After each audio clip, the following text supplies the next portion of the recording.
Welcome back. You are listening to the home of forbidden romances. Prepare yourself, because tonight's story will leave you breathless. The notification chimed on the phone screen with the innocence of a casual text, but the numbers displayed were heavy enough to crush a human soul. 10 billion won. It was the transfer notification I had prayed for, bled for, and sold my dignity for over the last 3 agonizing years. Yet looking at it now, standing in the rain-slicked silence of the private airfield, I didn't feel free. I felt like I was being evicted from my own life. Julian Vane, once the promising prodigy of the classical piano world, and now the kept pet of the city's most ruthless conglomerate heir, stared at the screen until the raindrops blurred the digits. The transaction is complete. A deep voice cut through the sound of the idling jet engine. You are severed from the debt, Julian. You are dismissed. Cassius Thorne stood by the open door of the black limousine, his silhouette sharp against the gray Seoul skyline. He wore a charcoal 3-piece suit that cost more than my father's entire bankrupt company. His face, usually a mask of terrifying indifference, was shadowed by an umbrella held by a silent bodyguard. He didn't look at me. He looked at his watch. Dismissed? I repeated, the word tasting like ash. Just like that? 3 years, Cassius. You own every part of me, and now you just wire the money and tell me to get on a plane. You wanted out, Cassius said, his voice devoid of the heat that usually consumed me when we were alone in his penthouse. You wanted the contract to end. I have expedited the termination. The 10 billion covers the buyout of your family's remaining liabilities and provides you with a life of comfort in Zurich. Go. He turned his back. That was the moment the hook sunk in, not the money, but the dismissal. The realization that to Cassius Thorne, the man who had whispered possessive madness into my ear while I fell apart in his arms, I was just another asset to be liquidated. I gripped the handle of my suitcase, my knuckles white. Fine, I spat, turning toward the private jet. I hope you rot in this city, Cassius. I hope the silence of that penthouse drives you insane. I didn't see him flinch. I didn't see the way his hand clenched into a fist at his side, trembling just once before he stepped into the car.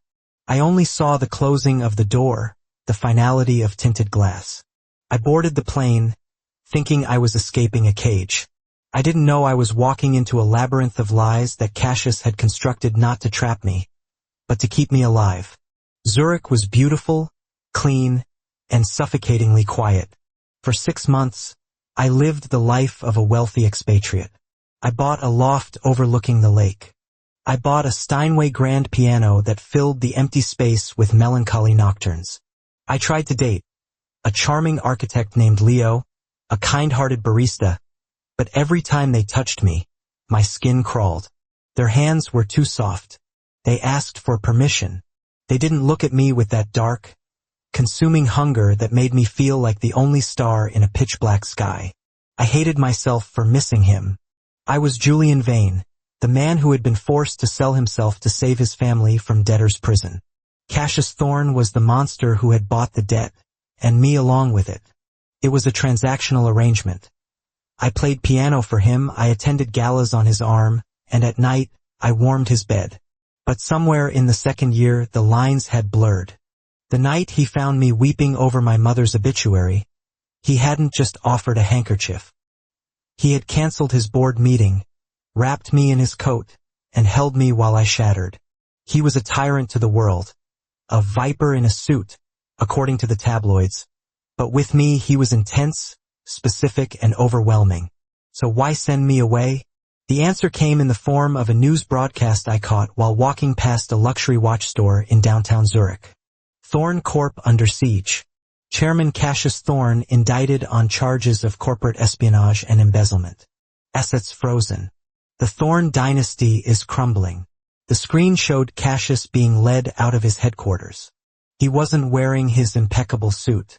He was in shirt sleeves, looking thinner, his eyes sunken with exhaustion. He looked like a man who had stopped sleeping the day I left. My phone vibrated. It was a blocked number. Don't come back, the voice rasped. It was him. Cassius. My heart hammered against my ribs like a trapped bird. What is happening? The news says what I paid them to say. He interrupted, his voice strained. Listen to me, Julian. The 10 billion wasn't just a buyout. It was a shield. My uncle made a move for the chair. He plays dirty. He targets weaknesses. And I was your weakness? I whispered, the realization hitting me with the force of a physical blow. You were the only thing he could use to break me, Cassius admitted, the vulnerability in his tone terrifying. I had to make it look like I discarded you, like you meant nothing. If I kept you, he would have. Julian, he has connections to the syndicates. I couldn't risk you. So you lied? I said, tears pricking my eyes. You acted like I was garbage to save me. I lied to keep you safe. The lie kept you away, kept you breathing. And now I've lost the company. I've lost the house. I'm gonna prison Julian. But you're safe. You have the money. Stay in Zurich. Forget me. The line went dead. I looked at my reflection in the shop window. I looked soft, well-fed, and safe. I looked miserable. Cassius had played the villain to be my savior. He had used the enemies to lovers dynamic as a weapon against his own family to protect me. He had given me 10 billion won and his own reputation, trading his life for mine. I went to the bank an hour later. I liquidated everything. Seoul was in the grip of a typhoon when I returned. The rain was torrential, washing the neon lights into streaks of bleeding color on the asphalt. I didn't go to the penthouse. It had been seized by the authorities. I went to the only place Cassius would go when he had nothing left, the old, dilapidated jazz bar in Itaewon where we had first met, years before the debt, years before he was the king and I was the pawn. The bar was closed, boarded up, but the back door was unlocked. I found him sitting on a crate in the dusty storage room, a single lantern illuminating the space. He looked wrecked. His shirt was torn at the shoulder, a bruise blossoming on his jaw. He was nursing a bottle of cheap soju, staring at the floor. When I stepped into the light, he looked up. For a second, he looked like he was seeing a ghost. Then, his face hardened into that familiar, icy mask. I told you to stay away, he growled, standing up.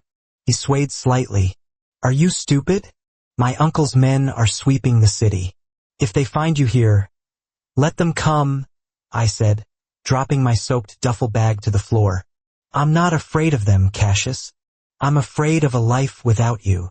You don't know what you're saying, he snapped, taking a threatening step toward me. I am ruined. I have nothing to offer you. No jets. No penthouses. No protection. I am a felon in the waiting, Julian. Go back to your piano. I sold it, I said calmly. He froze. What? I sold the house in Zurich. I sold the Steinway. I transferred the 10 billion won back into the frozen escrow account under a pseudonym to pay your legal defense team. They're filing for a mistrial as we speak. I hired the best sharks in the city, Cassius. He stared at me, his mouth slightly open, his composure cracking. Why? He breathed. I set you free. You lied to me? I countered, stepping into his personal space. I could smell the rain, the cheap alcohol, and the underlying scent of sandalwood that was uniquely him. You made me think you didn't love me, so I would leave. That's the cruelest thing you've ever done. It was necessary, he said, his voice breaking. He reached out, his hand hovering near my face, trembling. You have no idea how much I hated myself for letting you walk onto that plane. Every step you took away from me felt like I was being disemboweled. Then don't ever do it again. I closed the distance and kissed him. It wasn't a soft, romantic kiss. It was a collision of grief and relief. Cassius made a noise low in his throat, a sound of desperate hunger, and his arms wrapped around me like steel bands. He crushed me against him, burying his face in my neck, inhaling sharply. You fool, he murmured against my skin. You beautiful, idiotic fool. You threw away paradise for this. Paradise is boring, I said, pulling back to look into his dark eyes. And the piano never sounded right without you listening. The tender moment was shattered by the sound of heavy boots kicking open the front entrance of the bar. Cassius's eyes shifted instantly from lover to predator. He shoved me behind him, his posture straightening, the exhaustion vanishing beneath a surge of adrenaline. "Get to the back exit," he commanded, his voice low and lethal. "No," I said, grabbing his arm. "We do this together. Or have you forgotten? I'm not just an asset anymore. I'm your partner." 3 men entered the storage room. They were thick-necked, wearing the pins of the Thorn rival faction. Well, the lead thug sneered, brandishing a metal pipe. "The fallen prince and his little whore. The boss will pay extra for the set." Cassius didn't wait for them to monologue. He moved with a brutality I had only ever sensed but never seen. He launched himself at the leader, dodging the pipe and driving his elbow into the man's throat. It was chaos. I wasn't a fighter, but I wasn't helpless. I grabbed a heavy glass bottle from a crate and smashed it over the head of the second man who tried to flank Cassius. The man staggered, and Cassius finished him with a precise kick to the temple. But the third man had a knife. He lunged for me. I froze. Cassius threw himself in the path of the blade. There was a sickening sound of tearing fabric and flesh. Cassius grunted, driving his fist into the attacker's solar plexus, collapsing him. Silence fell over the room, heavy and wet. "Cassius!" I screamed, dropping to my knees as he slumped against the wall. He was clutching his side. Blood, dark and glossy in the lantern light, was seeping between his fingers. "It's superficial," he wheezed, trying to smile. It was a grimace. "Missed the important bits." "Shut up," I sobbed, tearing off my shirt to press it against the wound. "You idiot. You absolute idiot." He reached up with a bloody hand and cupped my cheek, smearing red across my skin. "See," he whispered, his eyes hazing over. "This is why I wanted you in Zurich. I bring violence. You bring me life," I cried, applying pressure. "Don't you dare close your eyes, Cassius Thorn. You owe me 10 billion won. You can't die in debt." He huffed a weak laugh. "Ruthless. I taught you. Too well." The hospital room was sterile, white, and smelled of antiseptic. A stark contrast to the grime of the alley. It had been 3 days. Cassius had undergone surgery. The blade had nicked his spleen, but he was stable. I sat in the uncomfortable plastic chair, reading the financial reports on my tablet. The lawyers I had hired with the returned money had performed a miracle. They had uncovered the paper trail proving Cassius's uncle had framed him. The indictment was being lifted. The assets were thawing. Cassius was technically a billionaire again. I heard the rustle of sheets. I looked up to see him awake, watching me. His skin was pale, his hair unkempt, but his eyes were sharp. "You're reading the Q3 projections," he said, his voice raspy. "Someone has to," I said, putting the tablet down. "Since the CEO decided to get stabbed in a bar fight." "Come here," he commanded. I walked to the bed. He grabbed my wrist and pulled me down until I was sitting on the edge of the mattress. He traced the line of my jaw with his thumb. "You gave it all back," he said softly. "The money. Why?" "I told you," I said, leaning into his touch. "I couldn't sleep in Zurich. It was too quiet. You could have kept half. 5 billion. You still could have saved me." "It wasn't about the math, Cassius." I took his hand and kissed the knuckles. "It was about the leverage. As long as I had that money, I was just your former employee who got a severance package. By giving it back, I bought something else." He raised an eyebrow. "And what did you buy, Mr. Vane?" "Shares?" I whispered, leaning in until our lips were inches apart. "A controlling interest in you. No more lies. No more protecting me from the truth. If we go down, we go down together. If we burn, we burn together. That's the new contract." Cassius looked at me with a mixture of awe and terrifying devotion. The power dynamic had shifted. He was no longer the untouchable master. He was a man who had been saved by the very thing he tried to possess. "Agreed," he breathed. "But be warned, Julian. I am a possessive business partner. I don't share my assets. Good, I smiled, brushing my lips against his. Because I don't plan on being traded. He kissed me then, deep and slow, a promise sealed not in ink and money, but in blood and breath. The lies had kept me, yes. They had been a cage of his own making. But his love, raw, violent, and sacrificial, had won me back. And as the rain continued to fall over Seoul, washing away the sins of the Thorn Empire, I knew that the Viper hadn't just tamed the pianist. The pianist had taught the Viper how to yield.